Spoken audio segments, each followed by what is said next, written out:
الرحمن الرحیم۔ حضور علیہ السلام نے ارشاد فرمایا، جس نے کسی شخص کی مصیبت کو دور کیا، کسی مومن کی تکلیف کو دور کیا، وہ بیماری تھی اس کے علاج میں مدد کی، اس نے کہیں جانا تھا سواری پہ بٹھا کے لے گیا، وہ بھوکا تھا اس کو کھانا کھلا دیا، اس کی جوان بچی تھی اور گھر کی دہلیز پہ بوڑھی ہو رہی تھی، اس نے شادی میں مدد دے دی، اس کی کوئی بھی تکلیف، کوئی بھی مصیبت جس میں وہ پھنسا تھا اس سے اسے نکالا۔ اللہ تعالیٰ اس کے لیے دنیا اور آخرت میں آسانیاں پیدا کرتا ہے۔ اگر آپ یہ چاہیں کہ میری زندگی سہل گزرے تو لوگوں کی زندگیوں کو سوکھا کر دو۔ بعض اوقات ہمارے رویوں سے لوگ اوکے ہوتے ہیں۔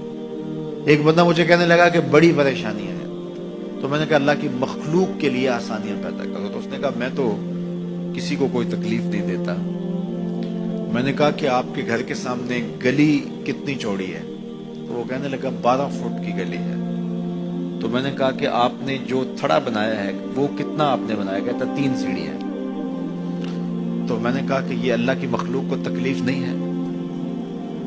12 فٹ کی گلی ہے، لوگوں کی بیچاروں کی کبھی گاڑیاں بھی گزرتی ہیں، جنازے بھی گزرتے ہیں، اور تم نے 3 سیڑھیاں اس گلی کے اندر رکھی ہوئی ہیں اور تم سمجھتے ہو کہ میں کسی کو تکلیف نہیں دے رہا۔ تم لمحہ لمحہ اللہ کی مخلوق کو تکلیف دیتے ہو۔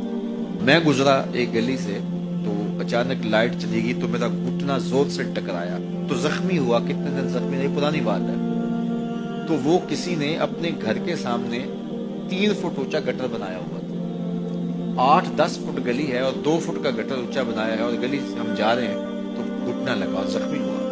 پتہ نہیں کتنوں کے زخمی ہوئے ہوں گے، کئی بیمار گرے ہوں گے، لیکن اس نے اس کو ہٹایا نہیں ہے، اس لیے کہ وہ سمجھتا ہے کہ گلی پر اتنا تو میرا حق ہے۔ ہمارے دین نے تو ہمیں کس قدر آسانیاں سکھائی ہیں، کس قدر سہولتیں ہمارے دین نے ہمیں دی ہیں، اور لوگوں کی جان سوکھی رہے، لوگوں کو تکلیف میں مبتلا نہ ہونے دیں، لوگوں کو اذیت میں مبتلا نہ ہونے دیں۔ میں تو یہ بھی دیکھتا ہوں کہ لوگ 12 فٹ کی گلی ہے اور اس کے اندر دکان ہے، تو سامنے اس طرف کا جو ہے وہ موٹر سائیکل کھڑا کر کے تو اندر سے جو ہے وہ کوئی چیز خرید رہے ہوتے ہیں، تو باہر سے کوئی بیچارہ آ کے ہارن دے رہا ہو، اور کھلو جا، کوئی نہیں ٹکالی پہ۔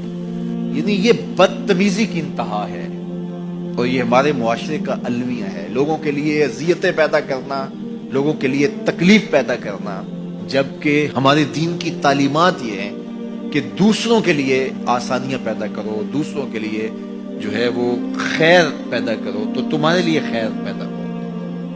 تو اس لیے فرمایا گیا کہ جس نے کسی شخص کے لیے آسانی پیدا کی تو اس کے لیے بھی آسانی پیدا ہوگی، لیکن صرف دنیا پہ نہیں ہوگی بلکہ اس کے لیے اس کے بدلے میں آخرت میں بھی آسانی پیدا ہوگی۔ تو یہ اگر ہم مزاج زندگی بنا لیں تو وقت نہیں لگتا کوئی اس پہ، تو اللہ تعالیٰ جل شانہ آسانیاں پیدا کر دیتا ہے۔ ویسے بھی آپ کسی کی دل جوئی کریں، کسی شخص کی مدد کریں، کسی کے لیے آسانی پیدا کریں محض اللہ کی رضا کے لیے، آپ کے اندر جو طمانینت اترے گی، جو ٹھنڈ پڑے گی، اس کا کوئی جواب ہی نہیں ہے۔